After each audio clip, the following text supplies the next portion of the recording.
ہو جاتا ہے آدمی، خوفزدہ ہو جاتا ہے، تو یہ اب عامل صاحب آ گئے میدان میں کہ یہ تعویذ باندھ لیں آپ، اور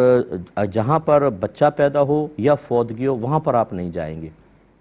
دیکھیں تعویذ وغیرہ پروٹیکشن کا باندھنا اس کو منع نہیں کرتا جبکہ وہ واقعی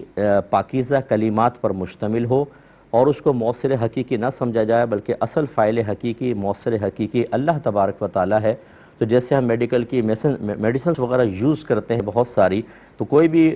دوائی کو مستقل بذات نہیں سمجھتا بلکہ ایک وسیلہ سمجھتا ہے، اور ہمارا اعتقاد ہے، اعتماد ہے کہ اصل شفا دینے والی تو اللہ کی ہی ذات ہے۔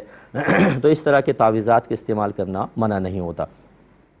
نبی کریم صلی اللہ علیہ وسلم نے جن تعویذات کو منع کیا وہ اصل میں شرکیہ تعویذات تھے، کیونکہ کفار شرکیہ کلمات پر مشتمل تعویذات باندھتے تھے۔ تو شروع میں یقینی سی بات ہے کہ نبی کریم صلی اللہ علیہ وسلم نے سختی کے ساتھ منع فرمایا تاکہ یہ بری عادات ختم ہو جائیں، لیکن بعد میں خود صحابہ کرام سے ثابت ہے، جیسے عبداللہ بن عمر رضی اللہ تعالیٰ عنہما فرماتے ہیں کہ ہم بچوں کے گلوں میں پاکیزہ کلمات لکھ کر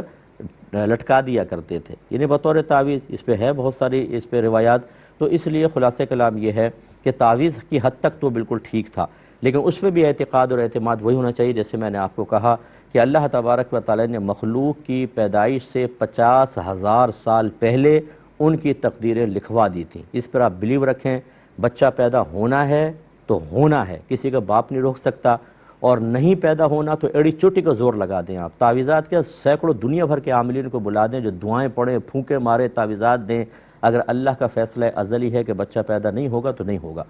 یہ یاد رکھیں، یہ اعتقاد آپ کا مضبوط رہے۔ پھر سنت کی نیت سے وسائل اختیار کرنا منع بھی نہیں ہے، ٹھیک ہے نا، وسائل اختیار کرنا منع نہیں ہے۔ میرے آقا سب جانتے ہیں کہ مسئلہ تقدیر کیا ہے، اس کے باوجود ہر معاملے میں آپ نے دعا بھی فرمائی ہے، وظائف بھی صحابہ کو دیے ہیں، آپ نے جنگی تدابیر بھی اختیار کی ہیں، آلات حرب بھی آپ نے جمع فرمانے کا حکم دیا ہے، یعنی وسائل اور ذرائع کو چھوڑے نہیں، اور اللہ تعالیٰ پر کامل توکل و بھروسہ قائم رکھا گیا ہے۔ یہاں تک تو بالکل ٹھیک ہے، یہ اعتقاد کے ساتھ آپ کر سکتے ہیں۔ لیکن یہ جو آگے مطلب نحوستوں والی بات کہ نہیں اس گھر میں جاؤ گے فوتگی والی تو منفی اثر مرتب ہوگا، جہاں بچہ پیدا ہوا، میں پوچھتا ہوں چلو فوتگی میں تو ایک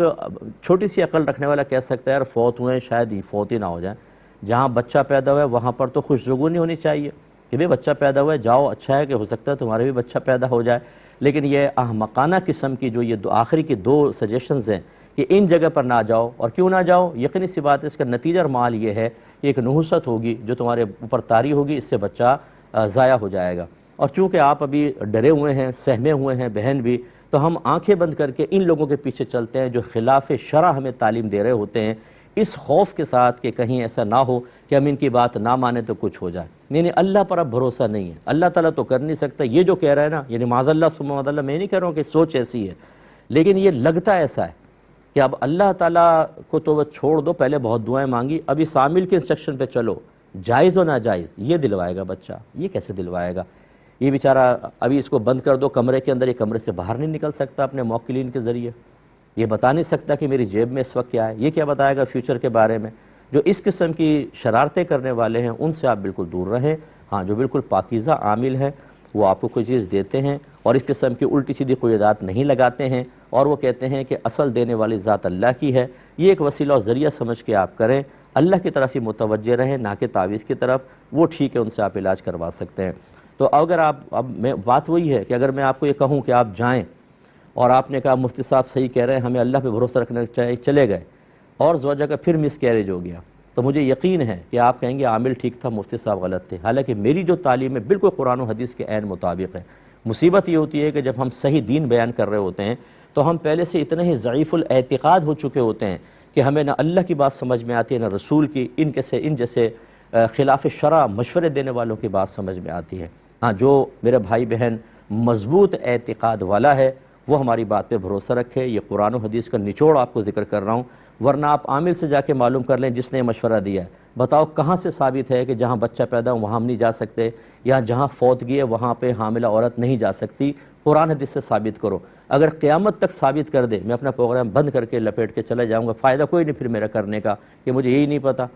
تو یہ سب کا سب بے وقوف بناتے ہیں، بدھو بناتے ہیں آپ کو، اور اس قسم کے لوگوں کی بات کر رہا ہوں، ہر عامل کی نہیں، ان کی طرف بالکل نہ جائیں، آپ کا اعتقاد ختم کر دیں گے، نہ آپ قرآن پہ بھروسہ کریں گے، نہ حدیث پہ کریں گے، نہ اللہ تعالیٰ پر اعتماد، نہ رسول کے دیے ہوئے وظائف پر، ان کے اوپر اعتماد قائم ہو جائے گا، اور یہ آہستہ آہستہ ہمارے ایمان کی موت ہو سکتی ہے۔ امید ہے کہ آپ اس پہ عمل کریں گے، اور اگر کوئی عامل صاحب سن رہے ہوں تو مجھ پہ غصہ کرنے کی حاجت نہیں ہے، آپ اپنی اصلاح کیجئے، اچھے انداز سے آپ لوگوں کی مدد کریں، ان کو سہارا دیں۔ آدمی ٹینشن میں ہوتا ہے، اس کو ٹینشن کو ریلیز کرنے کے لیے آپ وظیفہ دیں، یہ اچھی چیز ہے، بہت اچھا آپ کو ثواب ملے گا۔ لیکن اس قسم کی فضول قسم کی قیودات لگا کر لوگوں کے دل میں بیجا خوف پیدا کر کے اپنی دھاک بٹھانے کی کوشش کرنا، یہ خود آپ کی آخرت کے لیے انتہائی نقصان کا باعث ہے۔ آپ کو وہاں ذلت، رسوائی اور شرمندگی کا سامنا کرنا پڑے گا۔ یہ کوئی آپ اچھا کام نہیں کر رہے۔ لوگوں کے اعتقاد کو کمزور کر کے ان کو اللہ رسول سے دور کرنا، اگر آپ نیکی سمجھتے ہیں تو معاذ اللہ ثم معاذ اللہ پھر مرضی آپ کی جاری رکھیں، دیکھیں پھر آپ کا آگے کیا ہوتا ہے۔ ایک کویسچن تھا کہ جس مسلمان کو اپنے والدین کے کفر پہ مرنے کا یقین ہو تو اب اس کے بارے میں اس دعا کو پڑھنے کا کیا حکم ہوگا؟ ربنا اغفر لی ولی والدی وللمؤمنین یوم یقوم الحساب، یعنی اے اللہ تعالیٰ میری، میرے والدین کی اور جو قیامت تک مسلمان آنے والے ہیں سب کی بخشش و مغفرت فرما دے۔ دیکھیں، سب سے پہلے کویسچن کیوں بیدار ہوا اس کا آپ کو ویسے پتہ ہی ہے کہ اللہ تبارک و تعالیٰ نے قرآن عظیم میں یہ ارشاد فرما دیا کہ جو حالت کفر پر مر گیا وہ ہمیشہ ہمیشہ جہنم میں رہے گا۔ اس کا مطلب ہے کہ اس کے لیے مغفرت کا مطلب ہوتا ہے سابقہ گناہوں کی بخشش، اس کا بھی کوئی چانس نہیں، نہ وہ عذاب سے باہر ہوں گے، نہ ان کے عذاب میں کوئی تخفیف ہوگی۔ عمومی قاعدہ یہی ہے۔ جب اللہ تبارک و تعالیٰ کا یہ حتمی طور پہ حکم آ گیا جس میں کوئی شک و شبے کی گنجائش نہیں، تو اب اگر کوئی مرحوم کافر کوئی شخص فوت ہو گیا، جس کو ہم مرحوم، ویسے تو مرحوم مانا ہوتا ہے جس پر رحمت کی گئی، لیکن ہم مرنے والے کو اکثر کہہ دیتے ہیں۔ اسی تناظر میں نے عرض کیا کہ اگر کوئی شخص مر گیا اور حالت کفر پہ مر گیا، اب اس کے لیے دعائے بخشش و مغفرت کرنے کا مطلب ہمیں یقین ہوگا کہ شاید اس کی بخشش ہو جائے، حالانکہ قطعی طور پہ یقینی آیات کہہ رہی ہیں کہ نہیں ہوگی، تو ہمارا دعائے بخشش و مغفرت کرنا دراصل ان یقینی آیات کے مضامین پر شک کی ایک علامت بنے گا، اور اللہ تعالیٰ کے قطعی حکم میں شک کرنا کہ شاید یہ پورا ہو یا نہ ہو، یہ کفر تک پہنچا دیتا ہے۔ لہٰذا فقہاء نے فرمایا کہ اگر کسی جو یقینی طور پہ کفر پہ مر گیا اس کے لیے دعائے بخشش و مغفرت کرے تو یہ شخص دائرہ اسلام سے خارج ہو جائے گا۔ اب یہ کہتے ہیں کہ والدین کا کفر میں مرنا یقینی ہے، اور یہ جو دعا ہے حضرت ابراہیم علیہ السلام کی، اس کا تو مفہوم یہ ہے کہ اللہ تعالیٰ میری بخشش فرما دے، میرے والدین کی اور قیامت تک جتنے مسلمان آ رہے ہیں ان سب کی بخشش فرما دے۔ اور یہ دعا ہم نماز میں پڑھتے ہیں، آپ کو پتہ ہے، تو کیا حکم ہوگا؟ دیکھیں، اس دعا کو اس نیت کے ساتھ پڑھنا کہ یہ ایک نبی کی دعا ہے اور میں اس دعا کو حصول برکت کے لیے پڑھ رہا ہوں، اور اس کا جتنا حصہ ممکن ہے، جیسے اپنے لیے دعائے بخشش و مغفرت اور دیگر مسلمان بھائی بہنوں کے لیے دعائے بخشش و مغفرت، اس پر مفہوم کے اعتبار سے اعتقاد رکھ کر آپ دعا کریں۔ لیکن والدین کے لیے صرف ایک دعا کی نقل کا ارادہ کریں کہ ابراہیم علیہ السلام کی دعا کو برکت کے لیے پڑھ رہا ہوں، اس کے مضمون کا ارادہ نہ کریں کہ اپنے والدین کے لیے دعائے بخشش و مغفرت کر رہا ہوں، کیونکہ یہ پھر آپ کو دائرہ اسلام سے خارج کرے گا۔ یا آپ پوری دعا کے بارے میں بس اتنی نیت بھی کر سکتے ہیں کہ میں ابراہیم علیہ السلام کی دعا کو دہرا رہا ہوں، اس کے مضامین پر غور نہ کریں، یا یہ اعتقاد مضبوط رکھیں کہ بس ان کے لیے دعائے بخشش و مغفرت نہیں ہے جو کفر پہ مر گئے، باقی سب کے لیے کر رہا ہوں، تو بالکل اس کی گنجائش نکلے گی۔ اور اگر آپ نے واقعی اس قصد و ارادے کے ساتھ یہ دعا پڑھی کہ میرے والدین کے لیے ہو سکتا ہے بخشش کا کوئی سبب بن جائے، تو پھر آپ کے لیے خود حکم کفر متوجہ ہو سکتا ہے۔ کہتے ہیں میں نے کلپ دیکھا کہ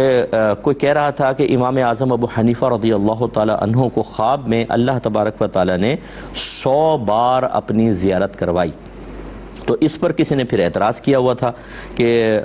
یہ بالکل غلط ہے، ایسا کبھی بھی نہیں ہو سکتا، کیونکہ قرآن میں موجود ہے کہ موسیٰ علیہ السلام کوہ طور پہ جب گئے، اپنے اللہ کی سے عرض کی کہ مجھے اپنا دیدار کروا، اللہ نے فرمایا لن ترانی، تو مجھے ہرگز نہیں دیکھ سکتا۔ جب اصرار بڑھا تو اللہ نے فرمایا کہ اے موسیٰ اس پہاڑ کو دیکھیے، اگر یہ پہاڑ اپنی جگہ قائم رہا تو عنقریب آپ مجھے دیکھ سکیں گے، اور پھر اللہ نے تجلی فرمائی تو پہاڑ ریزہ ریزہ ہو گیا۔ تو انہوں نے کہا کہ دیکھیں یہ کیسے ہو سکتا ہے کہ نبی کو تو زیارت نہ ہو اور پہاڑ ریزہ ریزہ ہو جائے، اور امام اعظم 100 مرتبہ اللہ کا دیدار کر لیں۔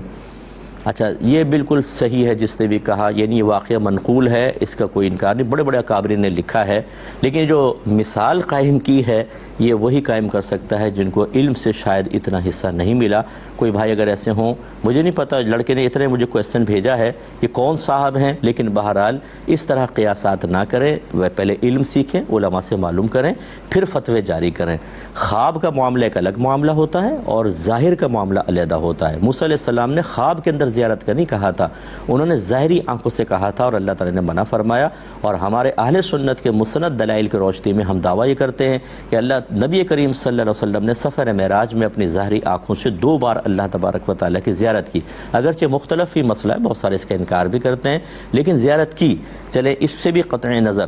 یہ تو خوابی معاملہ تھا نا امام اعظم کا۔ نبی کریم صلی اللہ علیہ وسلم نے صحابہ کرام سے فرمایا کہ یہ بتاؤ کہ اگر دن میں سورج نکلا ہو اور آسمان پہ کوئی بادل نہ ہو تو کیا تم سورج کو دیکھنے میں شک کرو گے؟ عرض کی نہیں۔ فرمایا اگر رات ہو اور بالکل بادل نہ ہو، 14ویں کا چاند ہو، اس چاند کو دیکھنے میں شک کرو گے؟ عرض کی نہیں۔ فرمایا بالکل تم اسی طرح برود قیامت اپنے رب کو دیکھو گے۔ اب میں ان سے کویسچن کرتا ہوں، بتائیے کہ برود قیامت کیسے دیکھ لیں گے اگر دیکھنا ہی ناممکن اور کوہ طور جل گیا؟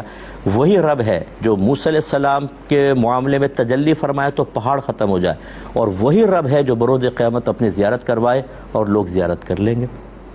تو جب وہاں زیارت کر لیں گے، ایک عام آدمی بالکل عام مسلمان بھی زیارت کرے گا اللہ تعالیٰ کی، تو پھر خواب کا معاملہ تو بالکل جدا گانا ہے۔ اگر آپ خواب میں آگ دیکھیں تو کیا آپ کا دماغ جل جاتا ہے، اڑ جاتا ہے؟ خدا نخواستہ آپ خواب میں کوئی کلمہ کفر کہیں تو کیا کافر ہو جاتے ہیں؟ اگر خواب میں کوئی کافر اپنا کلمہ پڑھتا ہوا دیکھ لے تو کیا وہ مسلمان ہو جائے گا؟ نہیں۔ خوابی معاملات ایک الگ ہوتے ہیں، ان کو ظاہری حیات والے معاملات پر قیاس کرنا یا ظاہری حیات والے معاملات کے احکام کو خوابی معاملات کے اوپر نافذ کرنے کی کوشش کرنا ہی وہی کرے گا جس کو دین سے حصہ کافی کم ملا ہے۔ میرے خیال میں برا نہیں مانے کوئی بھی، لیکن بالکل غلط۔